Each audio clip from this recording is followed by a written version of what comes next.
Bismillahirrahmanirrahim. Assalamualaikum warahmatullahi wabarakatuh. Kami dari kelompok 2 mata kuliah konsep dasar IPA. Di sini kami akan memaparkan materi mengenai berbagai fungsi pada tumbuhan.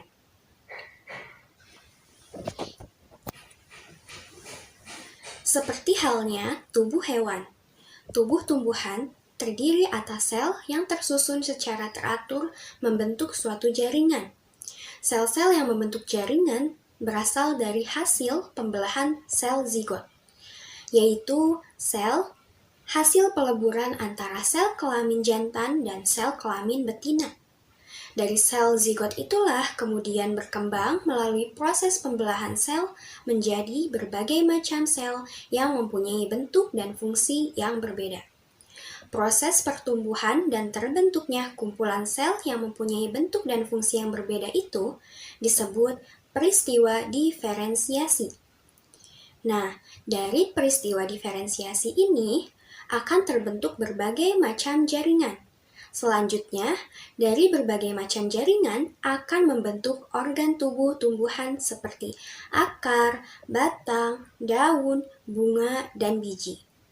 Karena organ-organ tubuh tumbuhan mempunyai sifat dan fungsi yang berbeda, maka struktur organ pun berbeda pula. Berbagai fungsi pada tumbuhan. Yang pertama yaitu akar. Akar tumbuhan merupakan struktur tumbuhan yang terdapat di dalam tanah. Akar adalah tempat masuknya mineral atau zat-zat hara. Dan akar juga merupakan kelanjutan sumbu tumbuhan.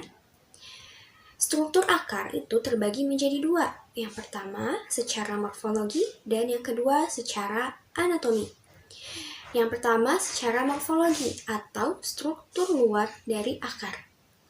Nah, morfologi akar ini terdiri dari rambut akar, batang akar, ujung akar, dan tudung akar. Rambut akar merupakan perluasan permukaan dari sel-sel epidermis yang berguna untuk memperluas daerah penyerapan. Rambut akar hanya tumbuh di dekat ujung akar dan pada umumnya relatif pendek. Ujung akar tersusun dari jaringan meristem yang sel-selnya berdinding tipis dan aktif membelah diri. Nah, pada tudung akar juga terdapat di ujung akar dan melindungi promeristem akar serta membantu penembusan tanah oleh akar pada banyak tumbuhan. Fungsi tudung akar ini adalah untuk melindungi ujung akar terhadap kerusakan mekanis pada waktu menembus tanah. Adapun struktur akar secara anatomi atau struktur dalam dari akar, yang pertama yaitu ada epidermis atau kulit atau dapat disebut juga lapisan luar akar. Nah, epidermis ini terdiri dari sel yang tersusun rapat, dinding sel epidermis tipis sehingga dapat dilalui air. Yang kedua yaitu korteks atau kulit pertama. Nah, korteks ini tersusun dari lapisan-lapisan sel yang berdinding tipis. Korteks ini memiliki ruang-ruang antar sel yang berfungsi untuk pertukaran gas. Peran korteks adalah sebagai tempat penyimpanan cadangan makanan. Yang ketiga yaitu ada endodermis akar. Nah, fungsi dari endodermis akar ini adalah mengatur jalannya larutan yang diserap ke silinder pusat. Kemudian ada stele atau silinder pusat yang terdiri dari perisikel atau perikambium, silem atau pembuluh kayu, dan floem atau pembuluh tapis. Dan yang keempat yaitu ada stele akar atau silinder pusat.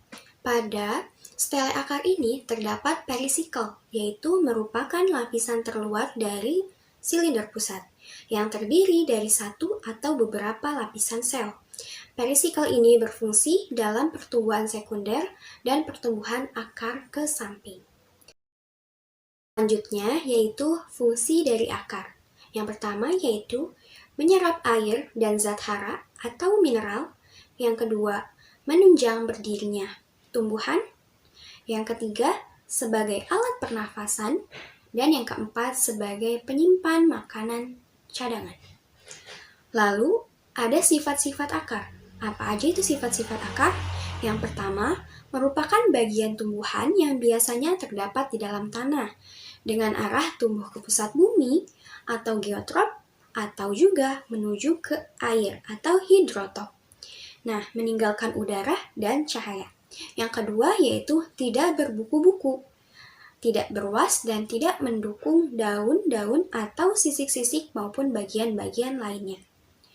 Yang ketiga yaitu warna tidak hijau, biasanya keputih-putihan atau kekuning-kuningan.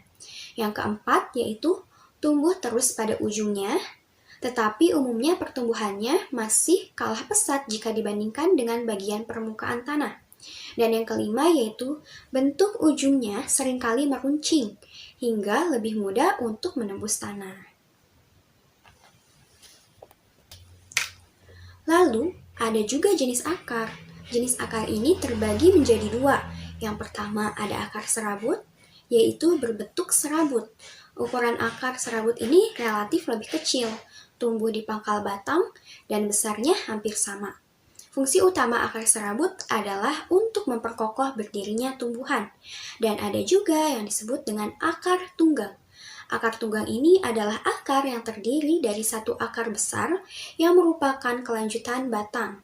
Sedangkan akar-akar yang lain merupakan cabang dari akar utama. Perbedaan antara akar utama dan akar cabang sangat nyata. Akar ini umumnya terdapat pada tumbuhan dikotil. Fungsi utamanya adalah untuk menyimpan cadangan makanan. Perbedaan akar dikotil dan akar monokotil. Nah, pada sistem perakaran, monokotil itu berbentuk serabut dan dikotil itu berbentuk tunggang. Pada kambium, akar monokotil itu tidak ada, dan pada akar dikotil ada. Sedangkan keberadaan kalipatranya pada akar monokotil itu batas dengan ujung akar tanpa jelas. Sedangkan pada akar dikotil, batas dengan ujung akarnya itu tidak jelas. Lalu, dari segi empelur, pada akar monokotil itu ada, sedangkan pada akar dikotil tidak ada. Dan selanjutnya, letak xilem dan floemnya. Pada akar monokotil berselang-seling, sedangkan pada akar dikotil yaitu xilemnya sebelah dalam dan floemnya sebelah luar.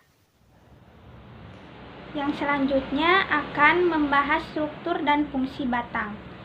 Batang merupakan salah satu organ dasar tumbuhan yang mendukung bagian-bagian lain, dasar berpembuluh, dan batang juga tempat semua organ bertumpu dan tumbuh. Struktur batang. Yang pertama, morfologi atau struktur luar batang. Berdasarkan keadaan batang, ada dua kelompok tumbuhan tingkat tinggi, yaitu batang tumbuhan herba atau tumbuhan lunak, dan tumbuhan berkayu. Pada umumnya, batang tumbuhan herba itu lunak, berwarna hijau, memiliki jaringan kayu yang sedikit atau tidak ada sama sekali. Ukuran batangnya kecil dan umumnya relatif pendek. Contohnya adalah jagung, kangkung, bunga matahari, bayam, dan kacang. Sedangkan batang tumbuhan berkayu biasanya keras dan umurnya relatif panjang. Anatomi struktur dalam batang. Ada perbedaan anatomi batang antara lain tumbuhan herba dan tumbuhan berkayu. Yang pertama, pada bagian luar batang, tumbuhan herba yang merupakan sel-sel epidermis yang tipis terdapat stomata. Batang tumbuhan herba ini tidak memiliki jaringan kayu dan tidak mengandung gabus, tetapi memiliki jaringan penyokong. Kedua, pada batang tumbuhan berkayu, epidermis, korteks, dan stele. Yang selanjutnya, fungsi batang. Banyak beberapa fungsi batang di antara lain. Yang ke-1, penopang. Fungsi utama batang adalah menjaga agar tumbuhan tetap tegak dan menjadikan daun sedekat mungkin dengan sumber cahaya atau khususnya matahari. Yang kedua yaitu pengangkut. Batang berguna sebagai pengangkut air dan mineral dari akar ke daun. Selain itu, batang berperan penting dalam proses pengangkutan zat-zat makanan dari daun ke seluruh bagian tumbuhan. Yang ketiga yaitu sebagai penyimpan. Pada beberapa tumbuhan, batang berfungsi sebagai penyimpan makanan cadangan. Misalnya, batang pada tumbuhan sagu. Makanan cadangan di sini juga bisa berwujud air, misalnya pada tumbuhan tebu dan kaktus. Yang selanjutnya, alat perkembangbiakan. Batang juga berfungsi sebagai alat perkembangbiakan vegetatif.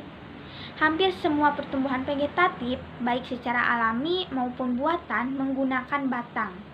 Bagi manusia, batang tumbuhan yang membentuk kayu dapat dimanfaatkan antara lain untuk perabot rumah tangga, untuk bahan makanan, dan untuk bahan industri.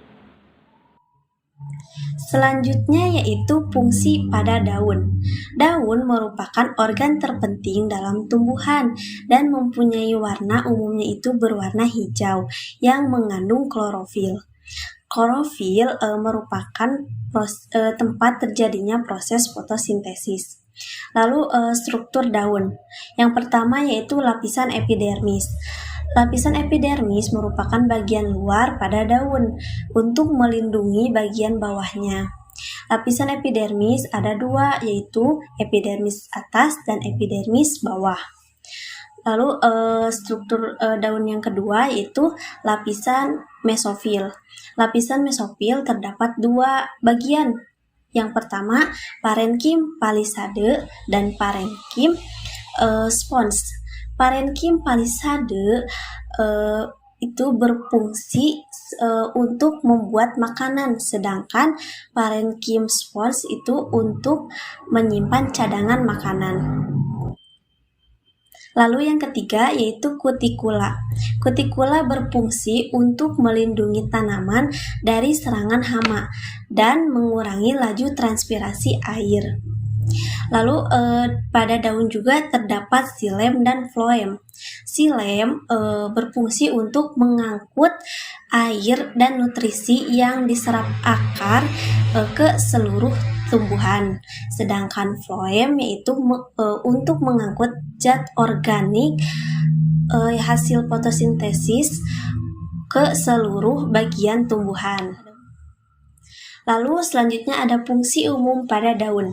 Yang pertama, tempat berlangsungnya proses fotosintesis. Yang kedua, yaitu alat respirasi. Yang ketiga, alat perkembangbiakan secara vegetatif. Yang keempat, pengatur proses transpirasi. Yang kelima, yaitu tempat terjadinya proses gutasi. Gutasi itu proses keluarnya cairan berupa tetesan, seperti yang ada pada gambar. Berikutnya, fungsi pada bunga. Yang pertama ada kelopak bunga. Kelopak bunga berfungsi untuk melindungi mahkota pada waktu menguncup. Lalu yang kedua ada mahkota. Mahkota bunga memiliki warna yang menarik, itu berfungsi untuk mengundang serangga agar membantu proses penyerbukan. Yang ketiga ada benang sari. Benang sari merupakan organ reproduksi pada jantan dalam bunga. Dan putik sari yaitu alat reproduksi betinanya. Nah, di putik sari yaitu ada 3 bagian. Yang pertama kepala putik, yang kedua tangkai, dan yang ketiga yaitu bakal biji. Lalu fungsi pada bunga. Yang pertama yaitu sebagai alat perkembangbiakan generatif yang menghasilkan biji. Yang kedua, sebagai wadah bersatunya gamit jantan dan betina untuk menghasilkan biji juga. Yang ketiga yaitu untuk bertahan pada kondisi kurang menguntungkan bagi pertumbuhan. Dan yang keempat, bunga yang memiliki warna dengan warna-warni unik memiliki arti kultural yang tidak dapat dipisahkan dari ritual budaya dan keagamaan. Kemudian ada jenis-jenis bunga. Yang pertama yaitu bunga lengkap. Kenapa disebut bunga lengkap? Yaitu karena memiliki perhiasan, alat pembiakan, dan kelengkapan pada bunga. Terus yang kedua yaitu bunga sempurna, yaitu bunga yang selalu memiliki benang sari dan putik, tetapi terkadang terdapat kaliks dan mahkota. Terus yang ketiga yaitu ada bunga tidak lengkap. Bunga tidak lengkap itu karena bunga yang tidak memiliki perhiasan dan alat pembiakannya. Baik, selanjutnya di sini ada biji. Biji merupakan perkembangbiakan pada tumbuhan dari bakal biji yang sudah dibuahi, kemudian yang akan menghasilkan akar embrionik atau calon akar. Calon akar di sini berfungsi sebagai perkembangbiakan tumbuhan karena adanya karbohidrat dan protein. Selanjutnya ada struktur biji. Struktur biji meliputi ada kulit biji, ada epikotil, ada hipokotil, dan juga ada plumula. Yang pertama, kulit biji. Kulit biji adalah lapisan terluar dari biji yang berfungsi sebagai pelindung agar tidak kekeringan, agar tidak rusak mekanisnya, dan juga terhindar dari bakteri. Yang kedua ada epikotil. Epikotil yaitu bakal batang yang terletak di antara kotiledon dan bulu kecil. Itu yang dinamakan dengan epikotil. Selanjutnya ada hipokotil. Hipokotil yaitu sumbu embrionik yang terletak di antara kotiledon dan radikula. Kotiledon itu apa sih? Kotiledon adalah bakal daun yang terbentuk dari embrio. Embrio itu suatu proses pembuahan menyatunya gamet jantan dan betina. Itu yang dinamakan dengan embrio. Selanjutnya tadi ada radikula. Radikula itu yang bakal calon akar yang tumbuh selama masa perkecambahan. Lalu ada plumula. Plumula yaitu tunas tanaman, bakal calon batang yang tumbuh selama masa perkecambahan yang terletak di ujung epikotil. Yang tadi epikotil itu bakal yang terletak di antara kotiledon dan bulu kecil. Nah, struktur biji ada bagian yang terpentingnya, yaitu dalam epikotil dan hipokotil. Selanjutnya di sini juga ada monokotil dan dikotil. Monokotil adalah biji yang memiliki kepingnya satu, sedangkan dikotil tumbuhan yang memiliki biji berkeping dua. Perbedaan terlihat dalam PPT tersebut. Perbedaannya, monokotil itu plumula dan radikulanya mempunyai selubung dan mempunyai cadangan makanan yang berupa endosperm. Sedangkan dikotilnya plumula dan radikulanya itu tidak mempunyai selubung dan cadangan makanannya juga berupa kotiledon. Tadi mah monokotil mempunyai selubung, sedangkan dikotil mah tidak mempunyai selubung. Kemudian ada jenis-jenis biji. Jenis biji terbagi menjadi dua. Ada jenis biji tertutup dan juga ada jenis biji terbuka. Jenis biji tertutup adalah yang mempunyai biji tunggal atau disebut dengan monokotil, yang biasanya ini bukan termasuk tumbuhan yang mempunyai kayu. Itu disebut dengan biji tertutup.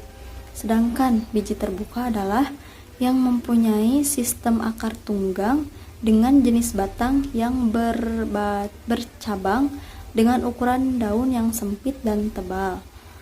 Yang terakhir ada fungsi biji.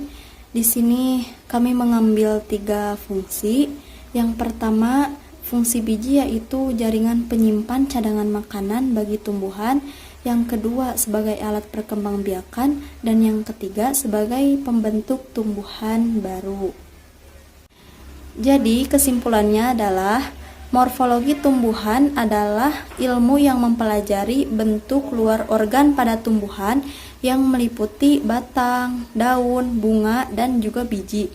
Namun, hanya tiga saja yang pokok, yaitu akar, batang, dan daun. Akar yaitu struktur organ tumbuhan yang berada dalam tanah. Lalu batang yaitu suatu organ tumbuhan yang menopang untuk berdiri. Yang terakhir yaitu daun untuk melangsungkan hidupnya untuk hidup. Terima kasih.